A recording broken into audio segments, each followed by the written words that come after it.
Hey guys, we're here with Marcel Burri. He ended up in top 8 at YCS Pasadena 2019. How was the tournament for you, Marcel? Yeah, it started a bit weird. I won my round 1, and then when I went to the pairings for round 2, I couldn't find my name.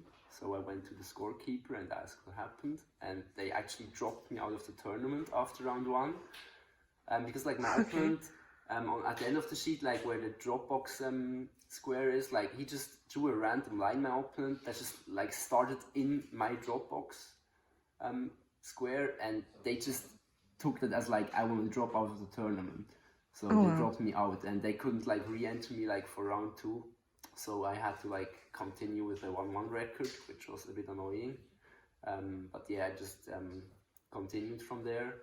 And I lost like the 7th round on day 1, and then yeah, just took one out. So I was 9-2. Yeah, so I topped this. It was really nice. It was like good for us that like the event was a bit smaller than in Europe. We were like a little less than 1,600 players, so most people with X2 records actually made it to the tops. In Europe it would be like a bit different, so you would just like have to hope like the tiebreakers are better. Then yeah, top 32 I played against Orcust. This was like pretty easy, and top 16 was, yeah, it was special. I ended up playing against Robin Wackhofner, like the other famous guy from Switzerland. So we like traveled like all the way from Europe to America just to play each other in the top 16. This was like, yeah, it was weird. It was a bit unfortunate, but still like in a way it was also cool to play each other. And yeah, I ended up winning. And then I lost in top 8 against Walter Jules' great deck. It was a bit unfortunate, but it happens. Okay, well, still a pretty good record from your side. So let's go into the deck. Sure. So I played just like a pretty standard Orcust list. So I went with like 3 Mathematician, Grepher, Arma, and then 1 Scrap Recycler, and you can count the Rotas, like the 7th normal summon. So I played 41. The deck was at 40, and I felt like usually you lack like a normal summon in like too many games basically. So I added like a 7th normal summon to just like try and fix that, and I think this is really fine, because like having a normal summon to start is really important. I think it's just bait out time trap, and then if you have a flow up play you can continue. If you don't have like a normal summon to start your engine, it's like it's just worse to play, I think. So this was really fine for me. And then the Orcust, just the big count basically with 3 Harp, 3 Nightmare, 2 Skeleton, 1 Wand and 1 Gizmek. Yeah, I played 3 draw spells, so I think the 3 Nightmare are fine. It happened like once or twice that I drew both of them together, which sucks, but... Then I played 3 Phantasme, 3 Ash, 2 D-Crow, and 3 Impermanence as my hand traps. So I think like Phantasme is really good in this format. Like there are like almost every good deck link summons. So it just like this deck has like a lot of weird hands and card, like you have like you need starter cards, hand traps, so it can fix your hands. It's really good about him. And a lot of decks have like problems dealing with him. Like you can attack just then go battle phase if they have like an IP, it forces something out. Against Salad it's a big body, against Striker it's a big body. It was really like the reason why I won round 11 to get in tops. Like the Phantasme was just there against Striker, and he just couldn't like negate my stuff because I could negate his anchors. So I think like 3 is really good in this format, and then the other stuff is pretty staple. I think Crow is better than other hand traps. I like it more than Whaler or Bell. It's just, I think it's a little more versatile and has like a higher impact. So this was fine for me. I think I wouldn't change that. Okay. And then the maybe like weirdest part about the main, I just played 2 Prank attacks. I feel like the deck always has to grind. You almost never just automatically win game 1, especially like after siding. So if they stop your plays, like just it happens, you summon a Mathematician, they negate it with Impermanence and you pass.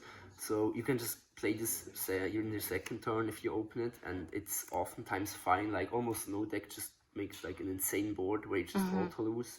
And then this is one of the best cards. Like if they do anything with Appaloosa and whatever, this is like really one of the best cards to help you out, and it's really, yeah, it was really good. So you would let them be on 2, or would you play whether 3 I or think 1? 2 is fine, because like drawing 2 is terrible, but I might side a third one just for certain matchups. It's really good. For example, like this Pendulum, if they play the Armorphage stuff, it's really good. Then, as I said, like Appaloosa, Checklist is like a card you can just run over and then still pop something. Right. Spells are those. This is just like really good. So like Foolish is basically like your best extender, I think. Like if your normal summon gets stopped, it's just like a 1 card that lets you extend, but you can only run 1. And the next best thing is like Return, but you need like a viable Orcust with it. So it occasionally breaks. It sucks if you have 2 in hand, but it's really good. So I like 3. And then 3 Cold. I think it's really important in this format. And lately I played Cosmic Cyclones main, but I didn't like those very much. I feel like in a mirror, I really don't want to like Cyclone the Babel. I think it doesn't accomplish too much. So I went with like double Instant Fusion instead. Yeah. I didn't draw those very much. Actually, discard maybe like 5 times the tournament, I think. It was overall pretty decent. But I'm not sure if I want to keep it in, to be honest. I have to think about that. Okay. And then just the 1 Crescendo. You don't set that very often. You usually go for the Babel play. Okay, so 40 cards? It's 41. 41. Then the extra 3 Galatea, 1 Girsu, 2 Dengirsu, standard. Then Phoenix, Unicorn, IP, utility cards, then the Boral Sword. Some this quite often, Bomber Dragon, some this like maybe 2 or 3 times, but it's really important, I think. So the Boros is really good. I didn't summon this once this tournament, but I definitely would still play it. And then this is like what I don't like about the Instant Fusion, so I played the Barricade and the 2000 Eyes. Okay. The Barricade is just kind of necessary. Like if you some normal summon, then negate it, you can just like Instant Fusion to one of them and then Barricade and discard Harp or Nightmare and still play. So that's why I have to play this. I summoned it like 1 single time tournament when that happened, so it was like kind of necessary. And I just played this one. You can sometimes just like Instant Fusion for this, and then normal summon Mathematician. And if they have only like Whaler, Crow, Ash, you will just be able to start playing. And once you have like cards banished, you can use Galatea, and it's better than just like using Winda, I think. I wouldn't make the Winda play anyway, because you can go into IP, so I felt this is a little better. Okay. But yeah, it didn't change much, to be honest. I think I summoned this once. When I Instant Fusioned, it was usually for him, like when I had to break boards. And were there any Link monster or Exodank monster you missed because of the 2 spots for the Instant Fusion? Not specifically for this tournament, but I think I really want to play Clara and Rushka again. It's just like in simplified game states, like mainly when you hand trap each other, it can happen that you just draw a Harp or a Skeleton and you have like nothing else to play, and then you can, depending like if you have Sedam in the grave with a Skeleton, you can just like full combo from there if you have the Clara. So I really want to play her. Otherwise, I didn't really miss anything or think there's something very important. Okay.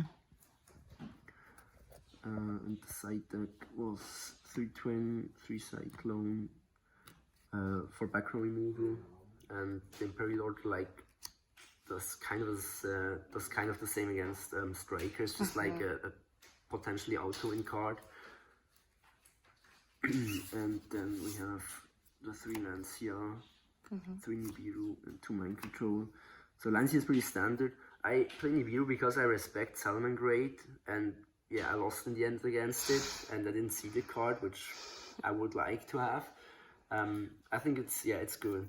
And then Mind Control is just like a versatile card going second. It just always like forces out some kind of negate, so it's fine. The only thing I don't like is like if you get Sanctum and they summon Scythe, it's like terrible in that scenario. But it wasn't too popular lately, so I just hope it won't happen too often. I think I had it once when I Mind Control and then just had to give the monster back. But yeah, I think like almost every other card will also lose in that scenario. There's nothing specifically that does seem better. So you were happy with your side deck? It was overall? Like it was alright. I have like a lot of weird matchup. Like over the tournament in the 11 rounds of Swiss, I played one Orcust Mirror, I had one Sky Striker, and then like a lot of other decks, like a lot of Thunder, Salamangreat, Pendulum, just weird other decks. So my side deck was kind of bad for all those matchups, but you don't really need that many cards for those specific matchups.